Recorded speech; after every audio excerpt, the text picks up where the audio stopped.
दुनिया भर में पंजाबी बोलने और समझने वाले दोस्तों अस्सलाम वालेकुम। मैं अली सरताज। मैंने उम्मीद है मेरे सब दोस्त खैर वफीद नाल होंगे।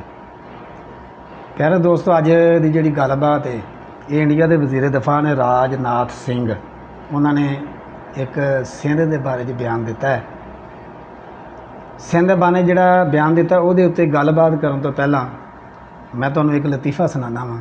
कहते ने एक बजुर्ग आदमी से मोढ़े ते उन्हें बंदूक पाई सी ते लगा जान डया सी ते अगे उन्होंने कुछ नौजवान लड़के मिल पे उन्होंने दिल किया कि असीं मजाक करिए तो उन्होंने आख्या कि बाबा जी बंदूक नाल बंदा मार दिओ, बंदूक बंदा मारने वास्ते रखी जे।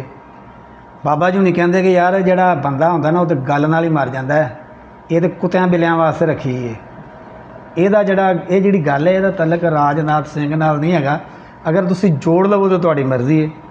ਖੈਰ ਉਹਨਾਂ ਨੇ ਜਿਹੜਾ ਬਿਆਨ ਦਿੱਤਾ ਹੈ ਉਹ ਇਹ ਬਿਆਨ ਦਿੱਤਾ ਕਿ ਅੱਜ ਸ਼ਾਇਦ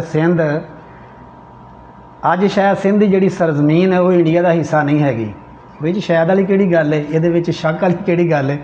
ਸਿੰਧ ਦੀ ਸਰਜ਼ਮੀਨ ਵਾਕਿਆ ਹੀ ਇੰਡੀਆ ਦਾ ਹਿੱਸਾ ਨਹੀਂ ਹੈਗੀ।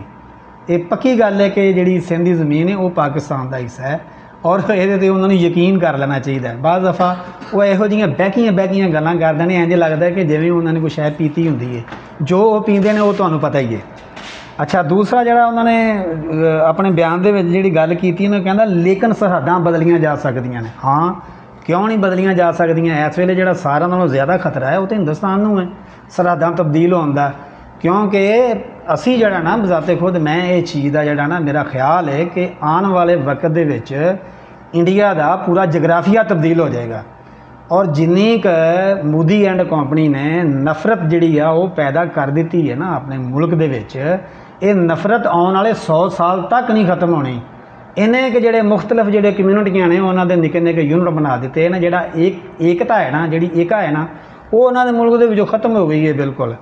हुण तुसीं कश्मीर की तैयारी कर लवो, खालिस्तान की तैयारी कर लो, आसाम की तैयारी कर लो, नागालैंड की तैयारी कर लो, होर इन्नियां तुहाड़ियां 26 रियासतां ने जिथे आज़ादी दी जिहड़ियां तहरीकां चलदियां पईयां ने वो किसी भी सूरत विच खत्म होने वालियां नहीं हैगियां। तकरीबन 50 तो 60% ऐसा इलाका ऐसा हिंदुस्तान के इलाके ने जिथे अमली तौर के उत्ते इंडिया की हुकूमत नहीं हैगी। और तैयारी तो तुसीं फड़ो कि जिहड़ियां सरहदां ने तब्दील होने वालियां ने, जिहड़ा साडा बरे सगीर है उहदा जिहड़ा जगराफिया है, एक बड़े बरे सगीर का जिहड़ा बहुत वड्डा मुल्क है उहदा जगराफिया आने वाले वक्त दे विच तब्दील होने वाला है। और तब्दील भी सिर्फ तुहाड़ी हमाकत की वजह तो होने वाला है, तुहाड़ियां इहो जिहियां हरकतां की वजह तो होने वाला है। और मैं ना तुहाड़ियां इहो जिहियां गल्लां तो या इहो जिहियां हरकतां तो बड़ा खुश हाँ। खुश इस वास्ते हाँ कि पाकिस्तान या पाकिस्तान की फौज अगर कोशिश भी करती तो शायद इन्ना नुकसान इंडिया नूं ना पहुँचा सकती जिन्ना नुकसान वो अपने हत्थां दे नाल अपनी आवाम नूं अपने मुल्क नूं वो पहुँचाउण डए ने। और जिन्नी नफरत उन्होंने अपने मुल्क दे विच क्रिएट कर दी है ये आने वाले 100 साल तक नहीं खत्म हो सकती। और दूसरी गल ये हैगी है कि उन्होंने एक होर इस बयान दे विच उन्होंने एक गल होर की है कि की पता कल नूं सिंध जिहड़ा है वो हिंदुस्तान दे विच दोबारा फिर शामिल हो जाए। वो वास्ते भी मैं चलो तुहानूं एक खबर जिहड़ी है ना वो तुहाडे नाल मैं शेयर कर दिंदा वां कि सिंध दे विचों ना कुछ हिंदू कम्यूनिटी के जिहड़े लोग सन ना वो इंडिया चले गए भी चलो हिंदुस्तान है हिंदुआं दा मुल्क है, असी उत्थे चले जाते हैं, हो सकता साडी जिंदगी के जिहड़े हालात ने वो तब्दील हो जाण। हुण इस वेले तुसीं BBC की तुसीं रिपोर्ट वेख लवो कि BBC ने उत्थों रिपोर्ट किया है कि जिहड़े पाकिस्तान का पासपोर्ट छड्ड के इंडिया की शहरीयत वास्ते उत्थे गए सन वो बिल्कुल उन्हां दा कोई हाल नहीं उन्हां दा।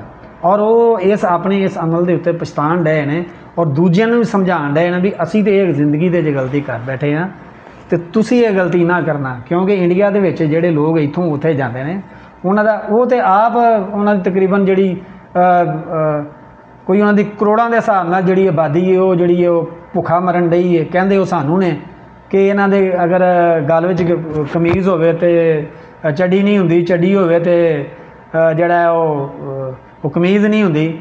अल्लाह का शुक्र है जिस वेले साडे एक भुखे नंगे मुल्क ने जिस वेले अपने मिसाइल हमसाया मुल्क दे विच घलाए सन उस वेले उन्होंने पता लग गया सी कि असी जिहड़े है ना असी भावें साडे गल कख ना होवे लेकिन तुहानूं इस गल का पता होना चाहिए है कि असी पिछले 50-60 साल तो 70 ਸਾਲ ਤੋਂ ਅਸੀਂ ਹਾਲਤ ਜੰਗ 'ਚ ਹਾਂ।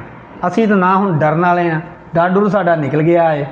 ਜਦੋਂ ਜਿਹੜਾ ਇੱਕ ਬੰਦੇ ਨੇ ਆਲ ਟਾਈਮ ਹਾਲਤ ਜੰਗ ਦੇ ਵਿੱਚ ਹੀ ਰਹਿਣਾ, ਉਹਨੂੰ ਕਿਸ ਚੀਜ਼ ਦਾ ਡਰ ਹੋਣਾ ਹੈ। ਤੇ ਇਸ ਵਾਸਤੇ ਇਹ ਜਿਹੜੇ ख्वाब ਨੇ ਨਾ ਤੁਹਾਡੇ, ਇਹ ख्वाब ਦੀ ਹੱਦ ਤੱਕ ਤੇ ਠੀਕ ਨੇ। ख्वाब ਵੇਖੀ ਜਾਓ। ਬਿੱਲੀ ਨੂੰ ਵੀ ਤਾਂ ਹਰ ਵੇਲੇ ਛਿਛੜਿਆਂ ਦੀ ख्वाबां ਆਉਂਦੀਆਂ ਨੇ। ਬਿੱਲੀ ਨੂੰ ਕਿਸੇ ਮਨਾ ਤਾਂ ਨਹੀਂ ਕੀਤਾ ਵੀ ਤੂੰ ख्वाब ਨਾ ਵੇਖਿਆ ਕਰ, ਵੇਖੀ ਜਾਓ। ਔਰ ਅਸੀਂ ਤਾਂ ਇਸ ਗੱਲ ਦੇ ਉੱਤੇ ਬੜੇ ਰਾਜ਼ੀ ਹਾਂ ਵੀ ਜਦੋਂ ਤੁਸੀਂ ਇਹੋ ਜਿਹੀਆਂ ਹਰਕਤਾਂ ਕਰਦੇ ਹੋ, ਕਦੀ ਤੁਸੀਂ ਐਲਾਨ ਕਰਦੇ ਹੋ, ਉਹ ਵੀ 10 ਮਈ ਤੋਂ ਬਾਅਦ ਐਲਾਨ ਕਰਦੇ ਹੋ ਕਿ ਅਸੀਂ ਜਿਹੜਾ ਪਾਕਿਸਤਾਨ ਦਾ ਕਸ਼ਮੀਰ ਹੈ ਉਹਦੇ ਉੱਤੇ ਕਬਜ਼ਾ ਕਰ ਲਾਂਗੇ, ਜਿਹੜਾ ਸਿੰਧ ਹੈ ਉਹ ਸਾਡੇ ਮੁਲਕ ਦੇ ਵਿੱਚ ਸ਼ਾਮਲ ਹੋ ਜਾਏਗਾ। ਉਹ ਜਿਹੜੇ ਪਹਿਲੇ ਲੋਕ ਸ਼ਾਮਲ ਨੇ, ਤੁਸੀਂ ਉਹਨਾਂ ਦਾ ਹਾਲਤ ਪਹਿਲੇ ਬਿਹਤਰ ਕਰ ਲਵੋ। ਸੋ ख्वाब ਵੇਖਣ ਦੇ ਉੱਤੇ ਕੋਈ ਪਾਬੰਦੀ ਨਹੀਂ। ਰਾਜਨਾਥ ਸਿੰਘ ਸਾਹਿਬ, ਕੋਈ ਗੱਲ ਨਹੀਂ, ਤੁਸੀਂ ਜਿਹੜਾ ਲੋਕਾਂ ਨੂੰ ਧਿਆਨੇ ਲਾਇਆ ਹੈ, ਇੱਕ ਵਾਰੀ ਤੁਸੀਂ ਬਿਆਨ ਦਿੰਦੇ ਹੋ, ਲੋਕ ਪਿਛਲੀਆਂ ਗੱਲਾਂ ਭੁੱਲ ਜਾਂਦੇ ਨੇ। ਮੇਰਾ ਖਿਆਲ ਜਦੋਂ ਤੁਸੀਂ ਉਹ ਕੀ ਕਹਿੰਦੇ ਹੁੰਦੇ ਨੇ, ਜਿਹੋ ਜਿਹੇ ਆਪ ਉਹੋ ਜਿਹੇ ਸਾਡੇ ਸਾਗ, ਜਿਹੋ ਜਿਹੇ ਤੁਸੀਂ ਆਪ ਉਹੋ ਜਿਹੀ ਤੁਹਾਡੀ ਆਵਾਮ ਹੈ। ਉਹ ਜਿਹੜਾ 10 ਮਈ ਵਾਲੀ ਜਿਹੜੀ ਤੁਹਾਡੀ ਹਾਰ ਹੈ, ਤੁਸੀਂ ਉਹਨੂੰ ਭੁਲਾਉਣ ਦੀ ਕੋਸ਼ਿਸ਼ ਕਰਦੇ ਪਏ ਹੋ, ਤੇ ਇਹੋ ਜਿਹੀਆਂ ਗੱਲਾਂ ਨਾਲ ਉਹ ਵਾਕਈ ਭੁੱਲ ਜਾਂਦੇ ਨੇ, ਔਰ ਤੁਹਾਡੀ ਇਹੋ ਜਿਹੀਆਂ ਗੱਲਾਂ ਨੂੰ ਉਹ ਬੜਾ ਅਪਰੀਸ਼ੀਏਟ ਕਰਦੇ ਨੇ।